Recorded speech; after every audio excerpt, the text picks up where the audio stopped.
Welcome back to Good Morning Football. We are, I think, 12 days away, maybe less, from the Jets going to San Francisco on the opening weekend of NFL football on Monday Night Football. And just in time, I'm sure you've seen this book drop. This is Into the Darkness, The Mystery of Aaron Rodgers by the great Ian O'Connor. Catalogs Rodgers' entire life, things you know, things you don't know. His grandfather was a World War II hero who was captured, and unbelievable book. All the stuff, the draft, the Favre, all on and on and on. It's a really incredible book. So instead of just getting the book like a lot of shows do and skimming it and then having the producer give a couple questions when the author comes on, I wanted to really do the work on behalf of Good Morning Football, on behalf of NFL Media. I read the whole book, cover to cover, and instead of just talking about it, I thought I would turn the clock back in the tradition of summer reading and school starting again and do a book report. And so I have my book report by Kyle B. And I even have a color-coded binder, which always will kick you from a C up to a B or a D up to a C as you want. I have an official report, and I'm a little nervous. I worked on this last night in the mirror, and my mom told me it's important to make eye contact, so I'm going to do my best. This is my book report, and I hope you will all enjoy it. Ian O'Connor's Into the Darkness, The Mystery of Aaron Rodgers is a Shakespearean tale of a prince and prodigal son that answers the question, what if Macbeth could throw like Montana? Many themes are not so subtly buried within the text, including obsessiveness, abandonment, wealth, friendship, and vengeance. O'Connor is clearly inspired by the works of Tolkien, as he catalogs an epic journey spanning from Chico, California to Florham Park, New Jersey.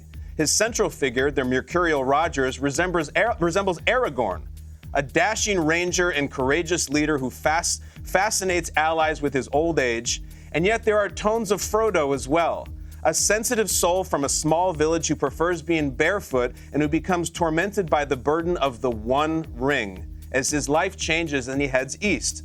On the football field, readers will be delighted to feel the work of Matt Christopher woven into O'Connor's prose, and even the most obsessive football fans will be reminded of stages along Rodgers' journey that they forgot or even never knew. Like its origin story of his legendary accuracy as a passer beginning in 8th grade, when his Chico Jaguars coach told him, if you throw interceptions or incompletions, we're not throwing anymore, we'll just run. Or that one of the men chiefly responsible for not drafting Rodgers #1 overall in 2002 was 49ers offensive coordinator Mike McCarthy, a mistake that Rodgers jabbed him about for over a decade. Or that his very first NFL action came in a preseason game against San Diego where he was 2 for 6 for 7 yards and 2 sacks, a performance he himself called embarrassing. Or that his parents have continued to attend games, including his only start as a Jet, despite the schism within their family. There is a healthy portion of salaciousness, with ex-girlfriends doing Andy Cohen interviews, deliberately dramatic empty chairs during hometowns on The Bachelor, but his book, like his teams, are strongest when focused squarely on him. This humble reviewer's biggest takeaways: 1, it's madness he and McCarthy only made it to 1 Super Bowl. 2, his Malibu home purchased from Robbie Williams sounds like the coolest house on earth. And 3, the Jets are going to be great this year. The reader closes the book reminded that the grandson of a heroic WW2 fighter pilot is the most talented quarterback in the history of America's biggest sport, with the most layered personality in any sport, and he ends his journey in the biggest market in the world. And that's the twist of O'Connor's book. It ends with a cliffhanger, one that will be answered in just a matter of days.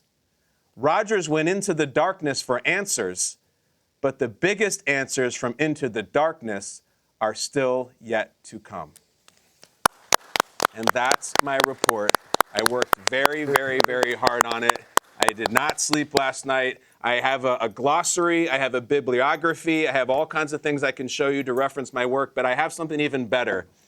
My children are in the last week before school starts, and we're trying like heck to get them off screens. So when they saw I was reading this book over the last couple weeks, they saw maybe they could help me with my report. And I don't know if you guys remember something called a diorama. Yes. Well, we found a shoebox, and my kids made a diorama of Out of the Darkness, the Mystery of Aaron Rodgers. Go ahead, here it is. I have it here in studio. That is my children's diorama of the book.